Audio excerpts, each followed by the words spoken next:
In a world drowning in noise, clutter, and constant motion, what if the clarity we're all chasing isn't ahead of us but behind us? Not in the future, but in the forgotten. Not in progress, but in presence.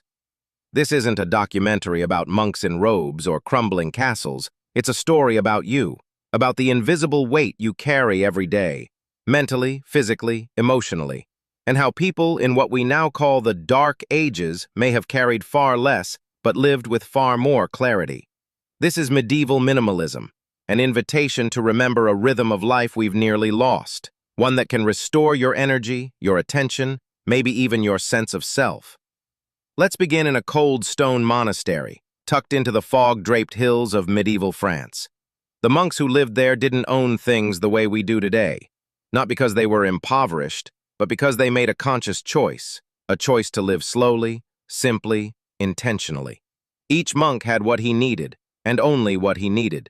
A single robe, a pair of sandals, a wooden bowl, a few tools, and time, uninterrupted, unhurried time.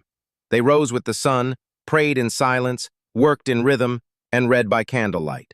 Their days were guided by the rule of Saint Benedict, one of the earliest frameworks for intentional living, a rule that prized simplicity, structure, and spiritual clarity, not as a lifestyle trend, but as a way to protect the soul. Idleness is the enemy of the soul, Benedict wrote. But he didn't mean frantic busyness. He meant distraction, waste, drifting without purpose.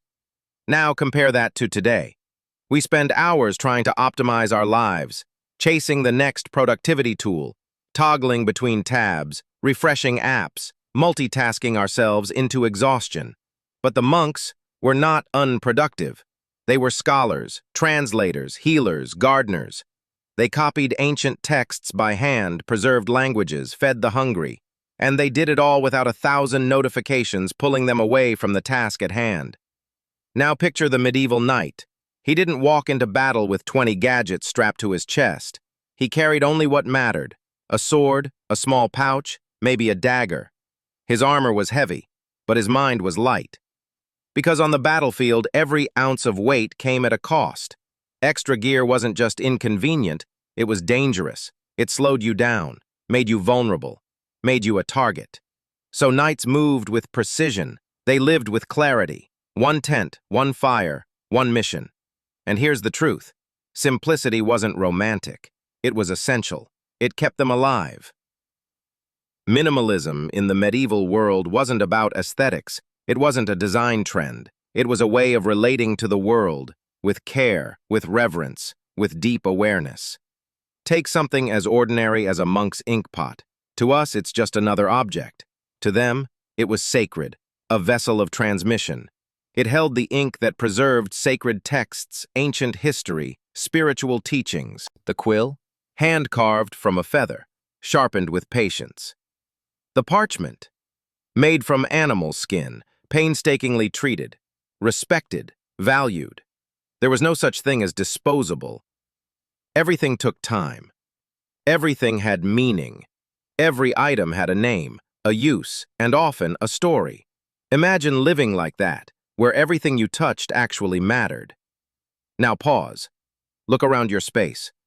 How many things do you touch every day and feel nothing? The monk's cell was not barren because he was punished. It was bare because every blank wall was a canvas for thought. Every empty shelf, a reminder of restraint. Silence wasn't something they avoided. It was something they sought. They weren't constantly stimulated, constantly distracted.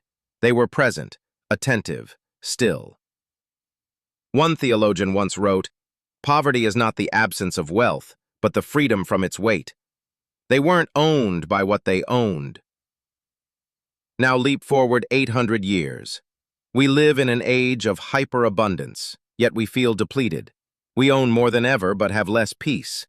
We scroll endlessly, consume constantly, and wonder why we're anxious, scattered, and lost. We build bigger homes just to fill them with things we'll forget. We subscribe to services to silence the noise we invited in.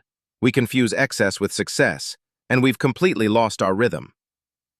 But the truth is, medieval people had rhythm. They had rituals, stillness, depth. Their homes may not have been smart, but they were intelligent, built for purpose, for conversation, for reflection. The hearth wasn't just where you cooked, it was the soul of the home. The chapel wasn't just a building, it was a place to return to yourself. Today we are surrounded by information, but starved for wisdom. We chase convenience at the cost of connection, and perhaps worst of all, we've forgotten how to be alone with ourselves. Medieval people knew how to be alone on purpose. They sat with silence. They walked without earbuds. They listened, truly listened. Their clarity didn't come from hacks. It came from alignment. They weren't trying to optimize every second of the day. They weren't obsessed with efficiency. Instead, they were attuned to the rhythms of the land, the bells of the monastery, the turning of seasons. Time wasn't something to conquer, it was something to live inside of. Each day had a shape, each task had a place. They moved with the world, not against it. There was no constant anxiety about the future, no guilt for resting, no pressure to be on all the time. Because rest wasn't weakness, silence wasn't awkward, and slowness wasn't failure, it was presence. They knew that depth requires space, that wisdom doesn't shout, it waits quietly to be heard, that clarity doesn't come from acceleration, but from submission to a meaningful pace. Contrast that with today. We fill every pause. We fear every silence. We treat stillness like a problem to solve. What if the unease we feel without stimulation is the sign of how far we've drifted from ourselves? The medieval world had fewer choices, but more meaning. We have infinite choices and little clarity. Maybe it's time to choose differently. So no, you don't need to become a monk. You don't need to renounce the modern world, but you do need to ask the questions they asked. What is essential? What is eternal? What is standing between me and what matters most? Stillness isn't a luxury. It's not a reward you earn after burning out. It's a skill, a posture, a choice. And in a world addicted to more, stillness is rebellion. Picture this: one table, one cup, 1 hour with no screens, no background noise, just breath, thought, awareness. What might rise to the surface? Maybe what you've needed all along wasn't more. It was less. Maybe the anxiety you feel isn't a flaw in you, but a signal that something's wrong with the system around you. Medieval wisdom teaches us this. Peace doesn't come from abundance.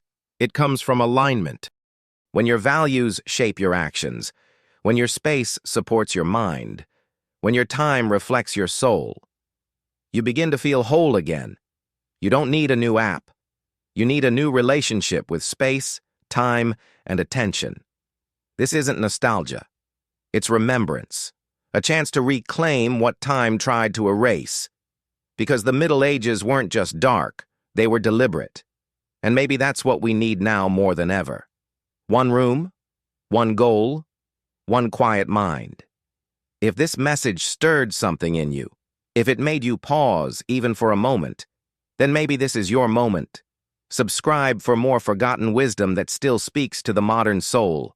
And remember, you're not behind. You're just buried. Start unburying. Start subtracting. Start living.